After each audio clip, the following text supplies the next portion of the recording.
Tenemos el honor de estar junto a Lorenzo Brevi, un gran militante, se puede decir de alguna forma, por la cultura de Allan, a partir del museo, pero a partir de muchísimas actividades también. Buen día, Lorenzo, te presentamos. Buenos días, chicos, ¿cómo están? Gracias por su invitación. El honor es mío. ¿Vos considerás que la Revolución de Mayo es un golpe de Estado de la burguesía criolla a lo que en su momento fue el virreinato del Río de la Plata y a lo que era, bueno, España con su reinado sobre las provincias en ese momento del Río de la Plata? Bueno, para entender la Revolución de Mayo hay que, digamos, remontarse a varios cientos de años para atrás, ¿no? Sí. Pero para no hacerla muy extensa, vos tenés en consideración que si no hubiera sucedido la caída de la Junta de Sevilla en España a manos de Napoleón, nosotros todavía hoy seguiríamos siendo, digamos, colonia española. Uh-huh. ¿Por qué?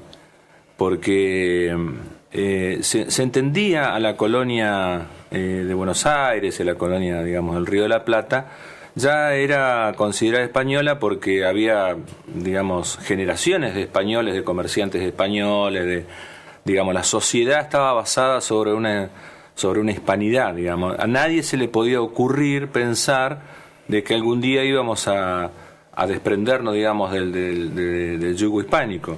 A tal punto que la Revolución de Mayo se produce por un hecho fortuito, digamos, que es que cuando llega el 13 de mayo de 1810, más o menos llega una fragata inglesa al puerto del Río de la Plata, trae en sí, dentro de sus cosas, un diario que explicaba o contaba la caída de la clase borbónica española a manos de Napoleón. Ese diario, digamos, en soledad, que cae en las manos de Belgrano y Castelli, que eran primos ellos, y que sí, ellos verdaderamente tenían, digamos, el espíritu independentista, ¿no? Digamos, ya estaban podridos de que los españoles dictaran nuestras normas de convivencia y dictaran, bueno,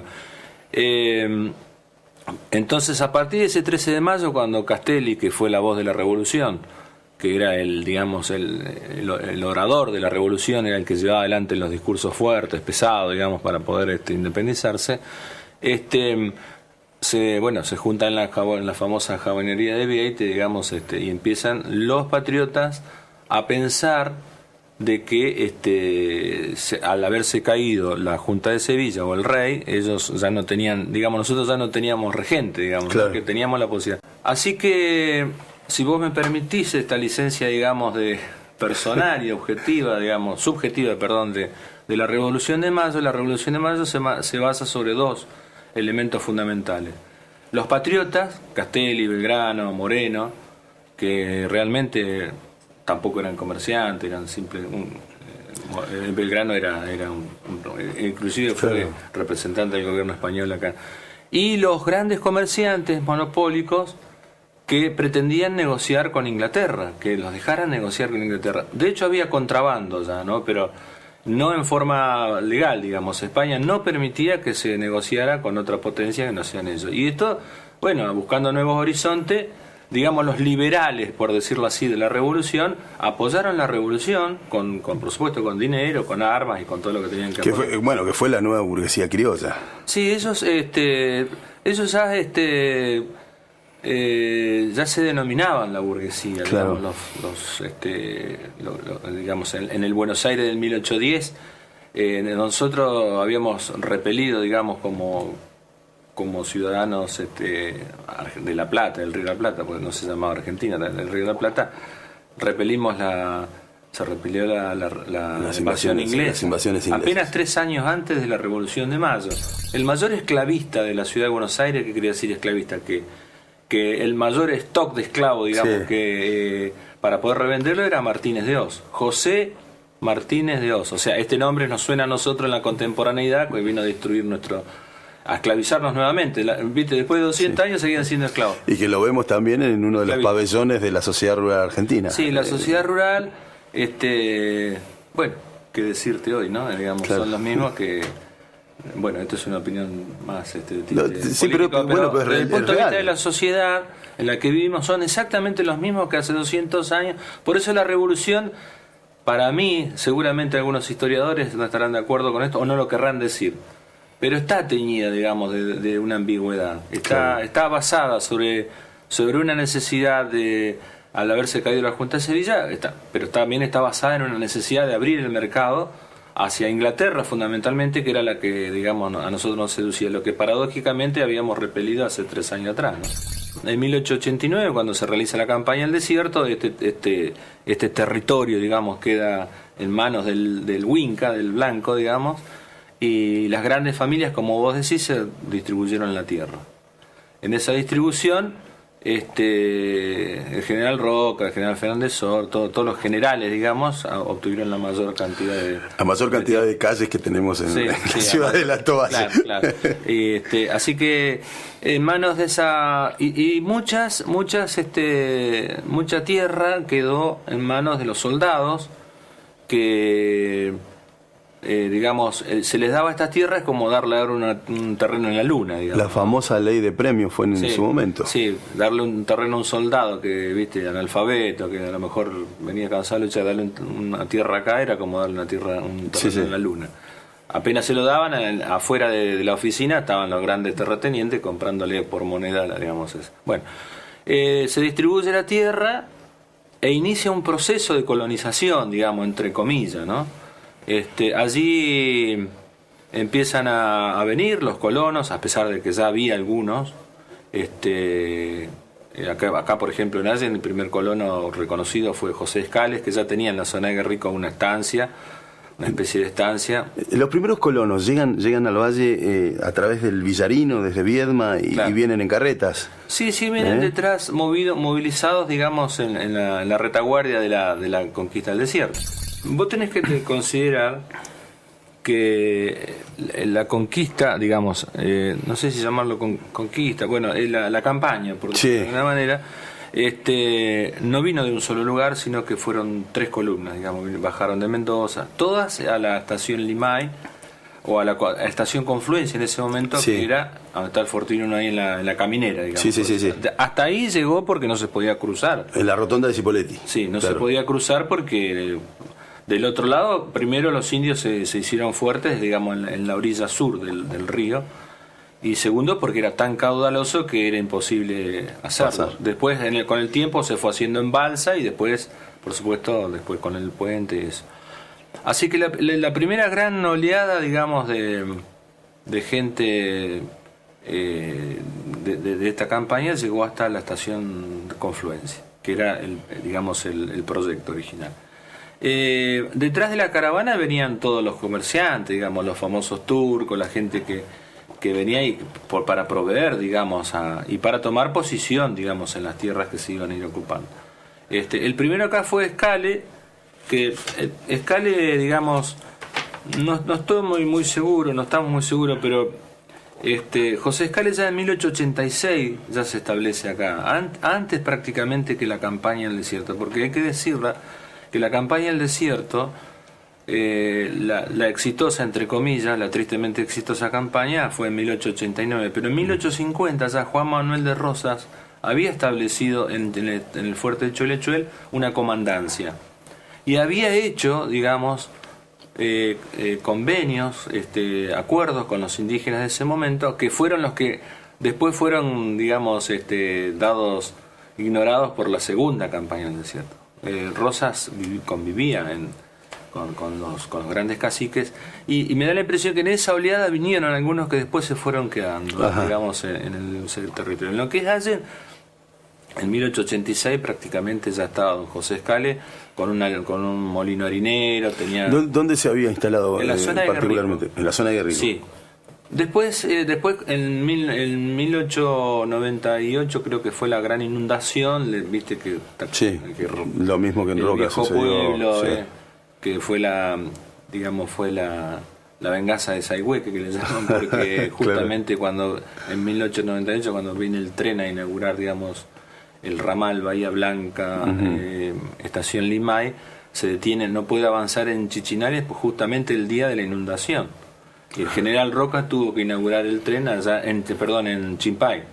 Tuvo que inaugurar en Chimpay porque decían que, digamos, la leyenda, la maldición de Saigüeque detuvo a un ejército. Él lo dijo en su discurso. No pudo detenerme Saigüeque y me detiene un río, que era el río Negro, era un río lo llama indomable, digamos. Claro. ¿No? Estamos con Lorenzo Brevi, en Piloto de Dron, hablando un poco de la historia y qué importante que es esto para que sepas, insistimos, de dónde venís, quién sos y hacia dónde vas, porque tiene que ver con las cicatrices mismas, no solamente de uno, sino de la sociedad y de la movilidad social y dinámica que fuimos adquiriendo con el transcurso del tiempo, que a veces, lo decíamos, lamentablemente no está incluido en las políticas de Estado. O sea, esto tendría que tener y estar incluido dentro del diseño curricular de los pibes de la primaria, de la secundaria, y se tendría que hablar, y tendrían también la posibilidad de que algunos vecinos que, en este caso, como vos o como algunas otras personas, generalmente que tengan más edad que vos, además de ser estudiosos y demás, les cuenten a los chicos cómo fue que pasó. Yo no sabía que Allen se llamaba. ¿Cuál era el nombre indígena de Allen? El nombre indígena, o sea, el nombre original es Huanquenelo. ¿Qué significa? Huanquenelo fue cuando el general Lascuaga llega más o menos a 22 kilómetros y medio del Fortín General Roca, por eso se estima que es la zona de Guerrico. No se estima, ya se comprobó. Sí. Se encuentra con una zona, digamos, llena de sauces. Los indios le dicen en su idioma que se llama Huanquenelo porque dice lugar de sauces. Ajá. Allí se topa con 5 manzanos, está en el relato original del libro que yo, gracias a Dios, tengo el relato, el libro tengo, y dice, nos encontramos en una zona llena de sauces cuya denominación los indígenas me dicen que es Huanquenelo, pero además encontramos 5 manzanos plantados equidistantes entre sí que aún brindan la posibilidad de un fruto, digamos, silvestre si se quiere. Por eso consideramos que ha sido la mano del hombre, que digamos del Huinca, del blanco, que ha plantado, sí. Porque no sé, es algo que hayan tenido muy avanzada la técnica los indígenas en ese momento. Dice que ya hubo gente que pasó por allí, así que se denominó al lugar también el Manzano, que es donde está actualmente la estancia del Manzano, que es de la familia, digamos, fundadora de Allen, ¿no? De los Piñeiro Pearson, digamos, por decirlo, de Piñeiro Sorón. Qué lindos son los nombres indígenas, sin ánimo de polemizar, no estoy planteando esto desde ese lugar, pero vos fíjate, vos me decías Huanquenelo, Allen. Sí, Allen, Huanquenelo, Roca, Fisque, Menocó. Fisque, Menuco. No, es Menocó. Fisque, Menocó. Bueno, zona del pantano frío. Claro, porque Menocó siempre es agua. Sí. Entonces ahí ahora se dice Fisque Menuco, como se dice Huanquenelo acá, pero es Huayquenelo. Yo tengo el mapa original, digamos, trazado por el general Lascuaga, y él fue pusiendo Chichinales, no es Chichinales, Chinchinales. Ajá. Y bueno, después lamentablemente cambiamos a un nombre inglés, digamos, nosotros acá en nuestra ciudad, por un hecho, digamos, casi fortuito, digamos, no tan fortuito desde el punto de vista del avance de la tecnología inglesa, que fue la que le dio el gran impulso al ferrocarril, al principalmente. Ferrocarril y al base, digamos, ¿no? Porque yo después, si querés, podemos entrar más en detalle, pero Chipoleti, se le puso Chipoleti, pero Chipoleti, el ingeniero Chipoleti, diría que casi ni lo conoció a la ciudad. Esa era Colonia Lucinda, que era la mujer del general Fernández Oro. Primero se llamó Estación Limay, o sea, Confluencia Limay, después Estación Limay, después Chipoleti, digamos, pero en realidad era Colonia Lucinda, porque, te repito, la mujer del general Fernández Oro, que era el dueño de todas esas tierras, se llamaba Lucinda, digamos, ¿no? Cinco Saltos se llamaba La Picasa, porque allí era muy famoso una yegua, digamos, que vivía en ese lugar, y después le pusieron Cinco Saltos por la obviedad que significaba la construcción del dique, ¿no? Así que bueno, sí, los orígenes después de pasada la conquista del desierto, empezaron a llegar, digamos, los colonos un poco más organizados, hasta que en 1907 llega don Patricio Piñeiro Sorondo, que, digamos, venía de una sociedad también derivado de la burguesía, digamos, de alguna manera, aunque el padre de él este es un hecho que no muy pocos conocen, fue el fundador de Varadero. Ah, mira. El doctor Lino Piñeiro era... Es más, el hospital actual de Varadero se llama Lino Piñeiro. Era una estirpe, digamos, entre comillas, de fundadores de pueblo. Les encantaba, viste, a la gente... O sea, como hoy decís, bueno, escribo un libro, planto un árbol, fundé un pueblo. Pero era una estirpe de alguna manera burguesa distinta, diferente, sí, por estas características principalmente, sí. ¿no? Era muy solidaria, en todo caso. Yo diría que don Patricio era diferente, porque tenía un hermano que era Miguel, eran dos hermanos. Don Patricio Piñero Sorondo, digamos, venían de una estirpe, bueno, el papá de don Patricio fue, digamos, corrido por el general Manuel de Rosas, digamos, en la época dura, digamos, de la historia de 1850, se establece en Varadero, y después yo descubrí que don Patricio lo único que tenía es el sentido de la organización institucional. Digamos que la institucionalidad a esta zona, no solamente a ella, sino a toda la zona, la trae don Patricio. Y yo creo que ahora, descubriendo la historia pasada de don Patricio, su padre fundador de Varadero, y además fundador de la primera cooperativa agraria del país. Yo creo que don Patricio traía en su valija, digamos, la forma de organizar, digamos, un pueblo, porque ya lo había hecho el padre Varadero, y de organizar la primera cooperativa agraria también de acá de la zona, de irrigación, que fue la que después, acoplada, digamos, a la construcción del dique Ballester, de alguna manera sirvió para que los colonos que se vayan instalando se hicieran socios de esta cooperativa y que a la vez pudieran regar su zona y darle lo promisorio de este lugar, ¿no? Que fue, por eso yo veo ahora las luchas de la gente por las tierras, que digamos, que están bajo riego, que no significa que significa que es tirar por la borda, digamos, la lucha de esa gente que a pico y pala construyeron de un desierto un vergel como es el Alto Valle. O sea, ver ahora cómo se ocupan las tierras irrigadas y se tapan las acequias para poder hacer un para barrio, hacer loteos. Entonces, eso es una contradicción histórica muy importante que, bueno, en algún momento la sociedad va a tener que dar. Quiero agradecerle porque fue el único medio, de alguna manera, que nos ha permitido, digamos, o por lo menos no he recibido ningún otro llamado respecto, pero esto lo digo con respeto, digamos, hacia los demás, porque siempre nos difunden las ideas, pero hoy era un día importante justamente por ser la víspera del aniversario de Mayo y por ser que otro día capaz que podemos hablar de la Revolución de Mayo más en extenso y digamos el criterio de los revolucionarios en ese momento, y además que fue lo que inspiró el nacimiento de Allen, porque justamente cuando se festejaba los 100 años ahí en la estación donde estamos nosotros de la patria, el centenario de la patria, alcanzó una efusividad tan grande cuando Pascual Quesnel, que fue el que hizo la mensura, llega al acto prácticamente diciendo: terminé la mensura de Allen. Mira qué lindo. Entonces era tan alto el voltaje, digamos, patriótico que embargaba a los integrantes del centenario de la patria, que dijeron: bueno, entonces tenemos pueblo, a pesar de que varios meses después fue aceptado, digamos, la mensura. En ese momento los embargaba un espíritu patriótico y dieron por sentado el nacimiento de nuestra querida ciudad. También está bueno, vos sabés que yo soy de Roca, de Fisquemenuco y demás, pero bueno, tengo un profundo respeto por la identidad nuestra propia. Yo soy patagónico. Somos nacido mismo crisol, digamos. Exactamente. Y a mí me llamó mucho la atención porque también tiene que ver con esto, ¿no?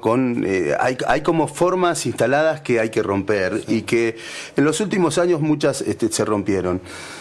Que la gente se junte a la medianoche a cantar el himno, que se apropie de esos símbolos, tanto como la bandera, como la escarapela, como es único y es necesario, porque eso habla también de nuestra identidad. Sí, yo justamente hace unos años Piero que es un gran amigo y que siempre viene a vernos y a visitarnos, digamos, vino a cantar el himno el 24 de la noche. Y vino con otras personas para ver este fenómeno, digamos, ¿no? Que era el fenómeno del empoderamiento, como decís vos, de los símbolos históricos. Eso sigue, Lo que falta para mí, en mi criterio, es el despertar de una sociedad que está, de alguna manera, como te dije yo, anestesiada. Sí, y para mí, déjame agregar la presencia del Estado como una obligación real y necesaria de interiorizarse y que tome importancia verdadera y real sobre este tipo de cuestiones. Sí, nunca fue una prioridad para los estados la cultura y el desarrollo. Bueno, pero viste que hablábamos del contraste con los estados europeos, que lo vieron, bueno, está bien, ellos como un negocio. Claro, lo ven como un negocio, pero de alguna manera el negocio viene también aparejado con una cuestión de identidad y demás, y eso se la tiene muy claro. Seguiremos luchando hasta que la fuerza nos den y no vamos a abandonar la lucha. Un niño que entienda lo que es su historia por año es para nosotros es una batalla ganada, digamos, ¿no? Ni hablar. Te agradecemos mucho. No, gracias a ustedes por la invitación. Reitero, la verdad es un honor estar en una radio como esta, que nace también desde el esfuerzo y desde la historia del no se puede y qué sé yo, y a darle un abrazo a Julito y a todos ustedes, el equipo que día a día, digamos, de alguna manera hacen esta radio, ¿no? Así que los aliento a seguir luchando. Algún día les contarán a sus nietos lo que hicieron y ellos reconfortarán la historia también. Muchas gracias. Lorenzo Brevi estuvo con nosotros. Esto es Piloto de Dron y esto es Binaural Rock and Radio.